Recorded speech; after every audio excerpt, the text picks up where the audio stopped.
పొందాడని మీరు నమ్మితే, తిరిగి లేచాడని మీరు నమ్మితే, అదే ప్రకారం మృతి పొందిన వారిని తిరిగి తీసుకొస్తాడు ఆయన. ఒకవేళ ప్రభు రాకముందు శ్రమల కాలంలో మనం ఇక్కడే ఉన్నామనుకో, ఆల్రెడీ నిద్రించిన వారిని మొట్టమొదటి లెగుస్తారు. ఆ మీద ఒక రెప్పపాటులో మనం కూడా అలాగే ఎత్తపడతాం. ఏలియాలాగా కడబోర మోగినప్పుడు, ఏ బోర మోగినప్పుడు?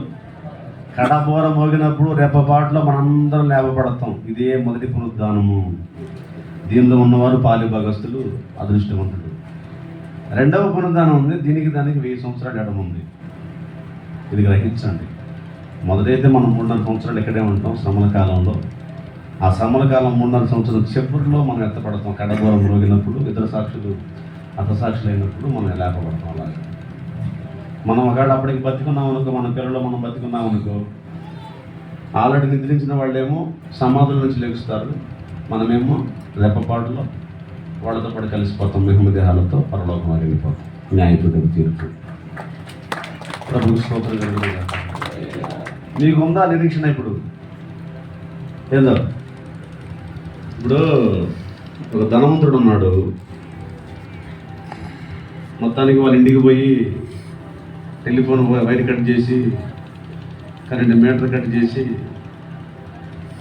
వాడు పండుకున్న బెడ్రూమ్లోకి పోయి కత్తి ఒకటి తీసుకుని గొంతు మీద పెట్టి లాకర్లో డబ్బులు బంగారం మొత్తం ఇస్తావా, చంపమంటావా అంటే వాడు ఏం చేస్తాడు చెప్పండి? చంపితే చంపుకోరా అంటాడా, లేదా మొత్తం వండుకు తీస్తాడు మొత్తం?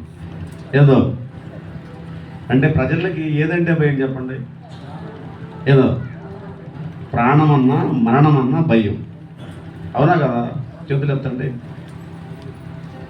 కానీ క్రైస్తవుడికి మరణం అంటే భయం ఉండదు. మరణానికి ఎదురుపోతాడు క్రైస్తవుడు. ఎందుకు? బ్రతికితే క్రీస్తే, సావైతే మేలే. వాడికేం భయం, వాడికి నిరీక్షణకు ఆధారం లేదు. కానీ మనకి భయం పోయింది ఎట్లా తెలుసా? తన పిల్లలు రక్త మాంసాల దేహాలతో ఉన్నారు కనుక ఆయన కూడా రక్త మాంసాల దేహాలతో వచ్చి మరణం యొక్క బలం కలిగిన వాడిని మరణం ద్వారా నశింపజేశాడు. ఎదురు రాసిన పత్రిక 2:15 చూడండి తొందరగా. మీరు రకరకాల భయాలతో ఇక్కడికి వచ్చారు తొందరగా. కాబట్టి ఆ పిల్లలు రక్త మాంసములు గలవారైనందున మనమే ఆ ప్రకారమే మరణం యొక్క బలము గలవానిని. మరణం యొక్క బలం కలిగిన వాడెవడు? పాపానికి బలం మరణం. మరణం యొక్క బలం కలిగిన వాడెవడు?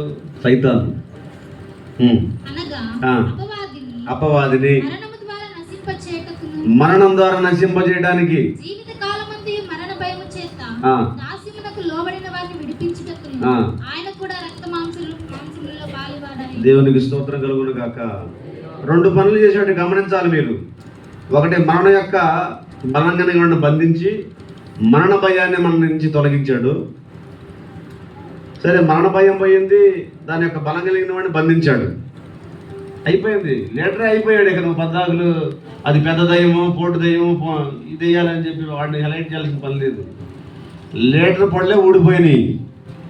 ఎవరో లీటరు చేతపడి చేశారు, కుంకుమ వేశారు, ఇవన్నీ అనవసరం. ఇంకా దయ్యాలు లీటరే అయిపోయాడు సిలువులో.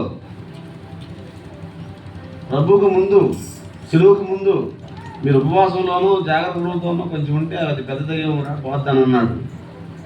కానీ సిలువులో మరణం యొక్క బలం కలిగిన వాడి పని అయిపోయింది.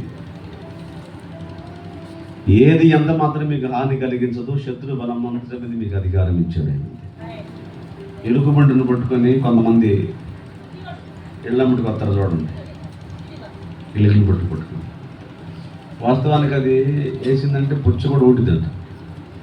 ఇక్కడ వేస్తాడు, మెత్తడి దగ్గర తాడేస్తాడు, మెత్తగా తాడేస్తాడు. ఆ తాడేసినాడు తండ్రి, పిల్లోడు అక్కడ ఉన్నాడు అందులో. పిల్లోడు భయపడతా ఉన్నాడు అందులో. నానే ఉంటాడు, ఏమంటాడు? ఏపీ పెట్టి తెలిసి పిచ్చి మావాడు అదేం చేసిదిరా, దాన్ని కొట్టుకున్నాను, ఒకడు గుద్దాను, ముక్కుకు తాడేసాను, ఆ తాడు నా చేతిలో ఉందరా, నీ మీదకి మొత్తానికి కొంచెం ఏదన్నా ఎక్స్ట్రా చేసి దానికి లాగుతా అన్నది. ఈరోజు నీ మీదకి వచ్చే రోగం కావచ్చు, సైతాన్ని కావచ్చు, నిందలు కావచ్చు, అవమానాలు కావచ్చు, సిలువలో కొట్టేశాడు నా తండ్రి అంతే.